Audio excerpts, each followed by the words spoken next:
you have a very rich background in financial technology, in particular digital banking. Maybe for the benefit of our audience, so they can get to know you, tell us about kind of your predecessor companies and experiences that led you to Plumery. Sure, absolutely. We'll do that. So I generally spent a bit more than 20 years, maybe 25 years, building software for banks and financial companies. I was extremely lucky to be always at the forefront of innovation in that space. I was part of building a first internet banking platform back in 2003, and it was already something we used to call mobile banking, although it was used on WAP technology that probably most of the people do not remember anymore, with text menus and everything. And yeah, I stayed in banking pretty much since then until now. Was part of a growing company called Mambu as a first CTPO of the company, where we managed to grow the organization to 5.5 billion valuation as of last official valuation. That was a while ago, but still. And also before doing that at Mambu, I was part of another big company called Backbase, where I was the chief architect responsible for the first digital experience platform, actually globally. That was a first digital experience platform that was a separate product recognized by major analysts like Gartner, Forrester Wave, and a few other ones. So that's my background.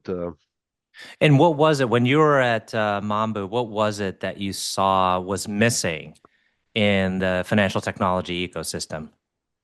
Yeah, I think it wasn't that something was completely missing, but I think the way it was done and still mostly done today was a bit different to how I envisioned it, right? And how I thought is relevant for today's world, where financial institutions are no longer buying everything off the shelf. Uh, every financial institution became, in some ways, a tech company. Some less, some more, but you can't really survive as a modern banking organization without having certain level of flexibility and freedom to differentiate yourself on the technological level, simply because regular consumers and businesses compare banks today to other applications they have on their phones, right? And they expect similar type of experience, not only in terms of look and feel, but overall experience.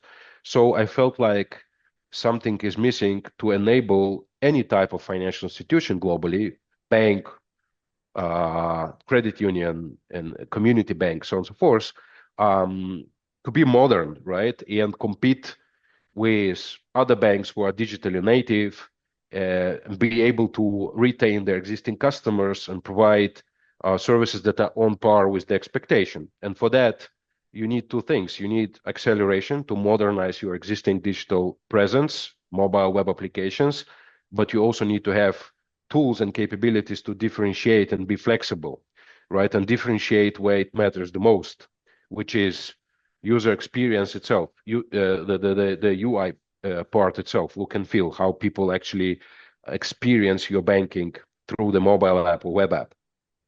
And that's how our technology emerged. It's a combination. Well, first of all, we call ourselves a digital banking development platform, emphasizing the fact that it's not an out-of-the-box white label solution. It could be, but that's not the primary objective. The primary objective is to help banks, or actually us democratizing a modern technology for any type of financial institution, even for the ones that do not have any IT departments, right, and IT people working for them, but also for the banks that have hundreds of IT people, but they still don't want to start from scratch. At the same time, they want to have flexibility to do things themselves where it matters the most, right? Hmm. Without spending their precious time and capacity on things that are already expected by the market, doesn't create any unique differentiation, but just needs to be there. Hmm. And so there's thousands of these, financial institutions that are maybe more traditional and have never broken into digital banking for their customers. Who do you work with at each of the institutions? Is it what if there's not a CTO? I mean, I presume there's a CTO equivalent at each of Yeah. these institutions. Yeah, I think we're past the stage when there's not a single person responsible for the IT in banks. Some banks still call them CIOs, and these are quite good customers for us because then we can help them, like I said, with democratizing modern technology that would immediately escalate them from being a traditional bank with no IT to a bank that has a modern technology on par with the top 100 banks in the world, but then with much less investment and much less demand for a highly skilled engineers, highly skilled architects that typically is quite difficult to hire, especially for traditional banks. Hmm. Is there one leading solution that all of these institutions know they need? For example, mobile deposits. I guess the name of the game with these institutions is retaining those Yeah. deposits. Yeah, I think one of the important aspects of our platform is a combination of out-of-the-box functionality we provide with a strong ecosystem of partners who are focusing on specific individual aspects of the solution. And once it's pre-integrated, it becomes much easier to adopt. And how does that benefit customers? And you ask what products are needed today. Banking becoming more and more personalized. Banking is becoming more and more humane and closer to people, closer to customers. And there are specific solutions that help with that. Some are AI based, other solutions are a little bit more traditional, right? Some of them are called hyper personalization.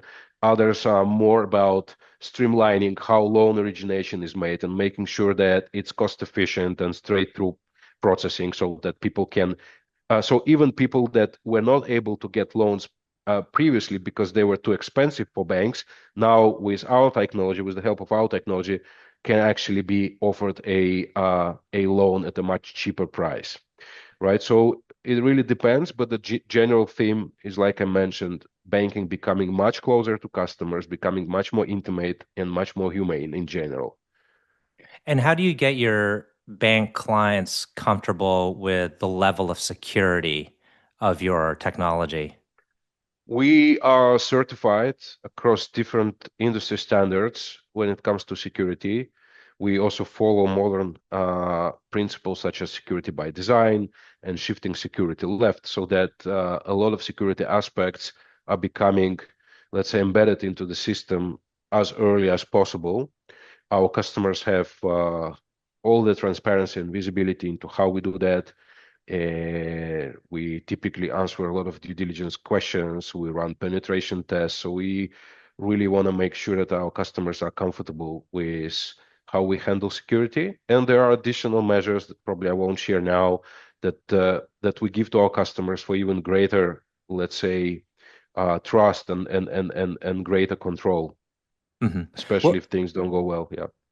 what are the kind of key differentiating factors between what Plumery provides and what maybe comparable technology providers will offer?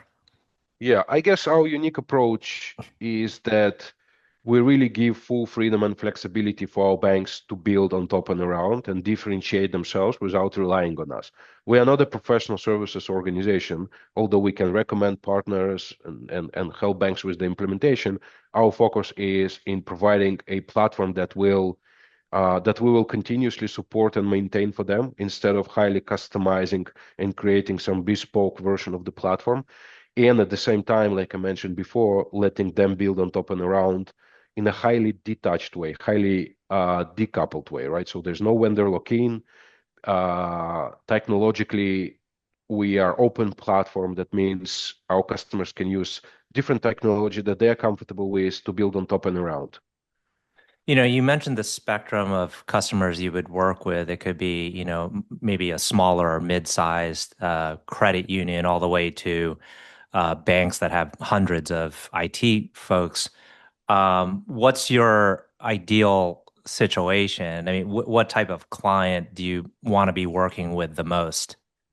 Yeah, so we want to help. customers who have strong vision and ambition in terms of what they want to provide to their end users in digital, but potentially do not have, let's say, 500 people and a lot of time to build everything from scratch, and they want some sort of acceleration. But at the same time, they do have IT and they do have ambition, like I said, to build something on top and around independently from us, right? So that could be a financial institution that has 10, 15 people, or can be a financial institution that has 150 engineers in-house. Uh, but we also have solutions that are specifically tailored for organizations that don't have any IT at all. And we Hmm. can help them with the complete solution that is white labeled. But comparing to other white labeled solutions, we let them uh, switch to a complete freedom and flexibility once they start growing, once they start having more engineering capacity, and they do want to differentiate, right? So we can actually very easily switch from a complete white glove, white label solution to a complete flexibility where they can actually build their own UIs, build their own functionality alongside ours.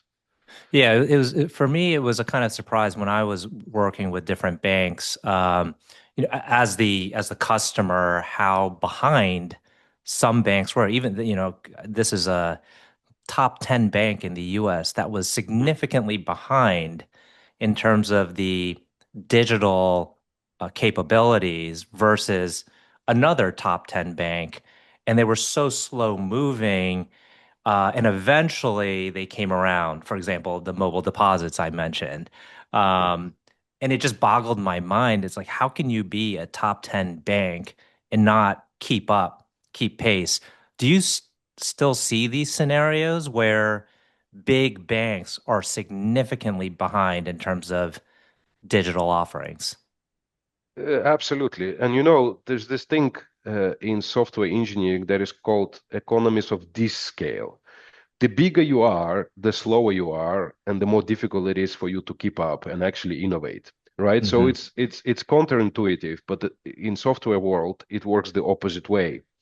And that's why we see a lot of big banks actually struggling with the innovation and struggling with keeping up. Um, and yeah, so we partially want to solve that problem as well, because sometimes for these banks it's difficult to get things together and build a foundation so that they can then leverage their capacity, lots of teams and people they have, to actually run fast, right? Because if you don't have a good foundation, uh, you can't quite put hundreds of people on something that doesn't exist and let them run, right? They can only run fast once there is a solid foundation. And that's what we help with, right? We bring that solid foundation so that then organizations can already start from that instead of building from scratch. Hmm. And Um, we see that firsthand with some of our customers where they tried building this themselves. There's a couple of hundreds of engineers for 2 years. They never managed to succeed. And we came in and we provided that foundation. And then suddenly we enabled maybe not 200 people, but maybe 60 people that they have run much faster because we put them into a certain uh, boundary of best practices of an existing architecture that is sound and state of art still today, and we hope to keep improving it and keep modernizing it so it's always state of art. And they can then independently start building new capabilities that we don't have out of the box by design, because we don't want to commoditize everything banks offer today. And yeah, and then suddenly they can launch things uh, in 6 months, in 8 months instead of 24 months. mhm. We'll switch gears a little bit to the founding and building of Plumery. In the early stage, when you thought of the concept, was your first major kind of action step to raise capital, or was it building, the product? Mhm. So the idea itself came around 2017 or so quite some time ago. And I was doing certain things myself in parallel, but I was always obviously focusing full time on other things I was doing. But then once the time came, right, once I decided to move on from Mambu and start doing something else, I already had a very clear idea what needs to be done. I already had certain building blocks. The only thing I needed is capital. So like you asked, I did start with capital, but I also had certain things already done. So I needed the capital to accelerate and actually build it to a point where it can be used by banks. Hmm. And tell us a little bit about assembling the team and your current team today. Yeah, sure. So we have a very strong team. They all come from banking background. Some people followed me from Mambu. Some other people joined me from Backbase. There are people I worked with 20 years ago. It's a very strong team of people I trust. People who can work independently. And like I mentioned, they all have existing banking background. So we are not a typical startup with lots of postgrads trying to build things for the first time. We all have some of us 10 plus, some of us 20 plus years experience doing what we are doing, but still very passionate about building innovation in banking rather than just keep doing what we used to do before, So it's a combination of innovating and learning from our past experiences, but at the same time leveraging what we've done before so we don't reinvent the wheel in many ways. Are you in person, remote, hybrid? We are hybrid. We have certain hubs or locations where we hire people, and we do meet from time to time all together in a single location to work together. But at the same time, we do appreciate remote work. We hire people who also do appreciate that, having let's say flexibility, not spending time on commute, and having a certain let's say work and lifestyle that fits well into that. Hmm. Can you give us a sense for the current scale of the company? And you can choose whatever metrics you're comfortable with. Yeah, so probably I won't talk commercials. In terms of people, we are now close to 30 people, let's say, in the core team, and another 30 people available for to support our customers with implementation once needed, if needed. Hmm. So that's basically the size in terms of people. We currently have customers from completely different geographies. So we are a global from day zero. We have a customer in Eastern Europe. We have customers in DACH region, the Netherlands. We have customers in Southeast Asia. We are now working quite intensively on some prospects in Canada and North America, as well as Caribbean.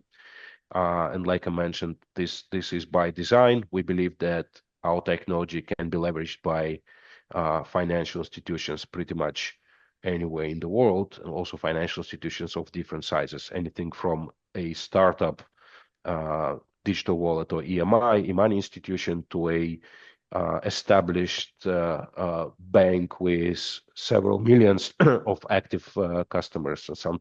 One of our prospect actually has close to 20 millions of active customers.